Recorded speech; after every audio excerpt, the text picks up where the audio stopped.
First, having read the Book of Myths and loaded the camera and checked the edge of the knife blade, I put on the body armor of black rubber, the absurd flippers, the grave and awkward mask.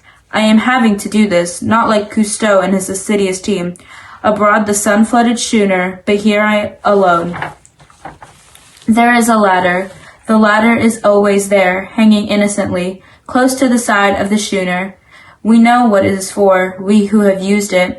Otherwise, it is a piece of maritime floss, some sun-dry equipment.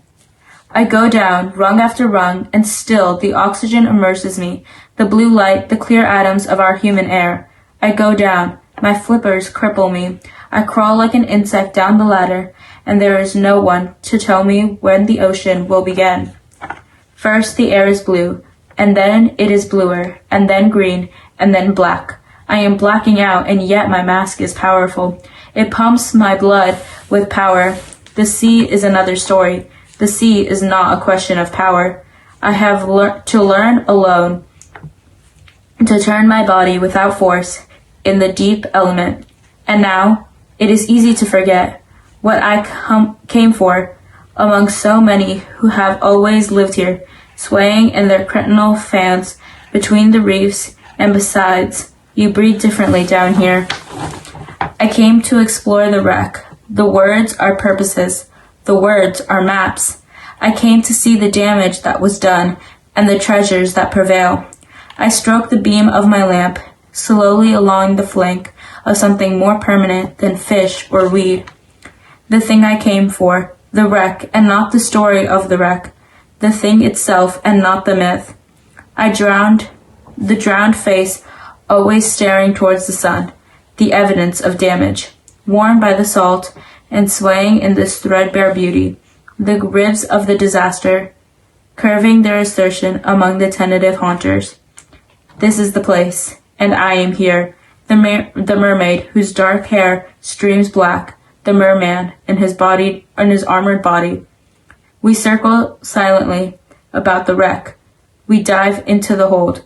I am she, I am he, whose drowned face sleeps with open eyes, whose breasts still bear the stress, whose silver, copper, vermeil cargo lies obscurely inside barrels, half wedged and left to rot.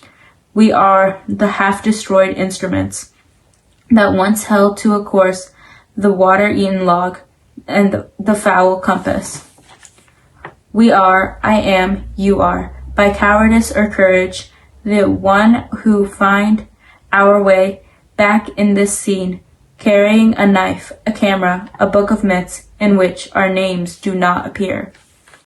So I did diving into the wreck, and I did CRD for my annotations.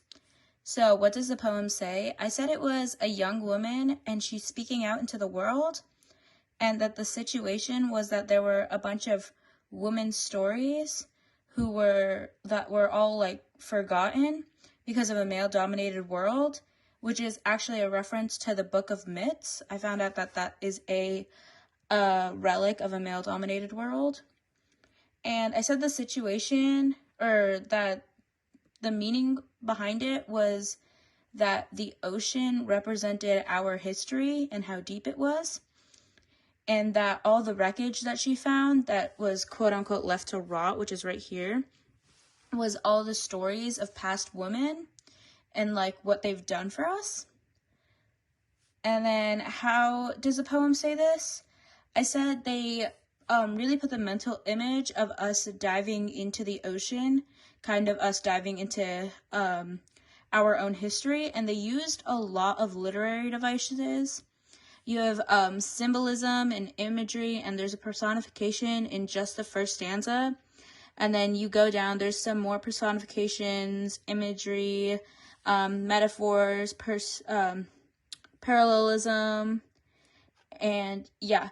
And all of the language that she uses is it sounds very old, like a threadbare and schooner. They're not modern words, which is kind of just like adding to that history kind of vibe. And then Yeah, I said the general mood was kind of mysterious and a feeling of dedication. And I said this because she says that she's diving into the ocean and she has this like knife blade up here, and I said that was for protection. And it's also down here again, carrying a book, or carrying a knife, a camera. And I said that the knife was for protection, and she kind of just had this determination to get all these stories, like, that were left to rot back up to the surface, and that she wanted to uncover them. I thought it was really cool that she stopped kind of using a lot of grammar skills that we've learned once she went underwater, and that she sounded a lot more panicked at the end than she did in the beginning. Yeah. I also said that the imagery of the camera was, I really liked it because it was kind of putting more of that Discover kind of image in my head. Like she was out there to like document all of these wreckages, and that she wanted to show the world them. Kind of just another way of like saying like she wanted to put these stories out there and she wanted them to be seen.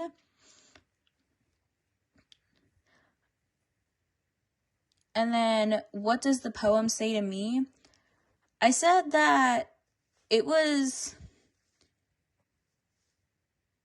didn't relate to me too much personally, but I know of a lot of women who feel that their stories aren't completely seen.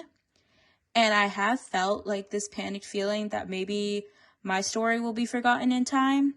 But it kind of made me realize that there's always someone out there that's looking for lost stories, and that she kind of brings it into light that even though they've been like shown as wreckages and kind of shown that they are lost, forgotten about, that someone is out there finding them and they're going to bring it up to the surface when it shows the most purpose.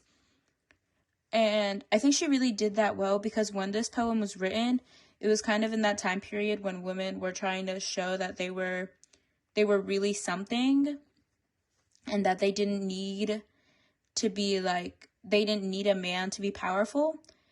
And I think this poem came out like the perfect time for that, especially considering it's talking about how all these stories are about to like come up, and I feel like that is what happened. Yeah.